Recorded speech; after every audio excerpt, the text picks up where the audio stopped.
再来看，今仔早起受到辐射冷却效应的影响，早起又上低温是伫苗栗三湾只有5.2度，也毋过寒流已经减弱，温度会开始回升。今仔个明仔载早暗的温差会真大。拜三元宵全台湾拢会落雨，中南部阁有东部雨水会较高哦。拜四甲礼拜阁有2阵的东北季风会影响台湾，所以天气会较凉冷。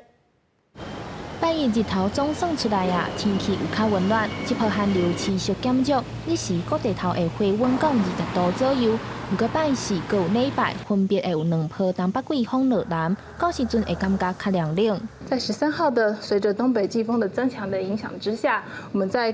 北台湾其实各地的气温呢都是比较偏降低的情形。那各地的低温呢，虽然不至于有这种普遍10度以下的低温，但是大致上面还是可以感受到比前面的2天的气温在下降1-2度。整体来说，各地的低温约在14、15度左右，感受上面比较偏凉一些些。也若拜三元宵节有民众会去看灯会出游，气象署表示，拜二暗开始受风面阁有南风混合影响，水气会由北到南影响全台湾，尤其中南部甲东半部地区雨水会较高，预估会持续落雨落到拜5。 这一段期间，受到南方雨系还有锋面通过的影响，全台各地的降雨几率都比较增加了，而且要特别留意在中南部还有东南部的这一带，可能会有较大的雨势出现。其他各地也都是有一些局部降雨的情形，所以说明显转雨的情形是在周3、周4的这2天。到了周5，水系上面还是比较多一些些，所以各地还是会有一些零星到局部的降雨。气象署表示，拜5开始水气会较少淡薄啊，不过拜6礼拜因为阁有新的一波锋面影响。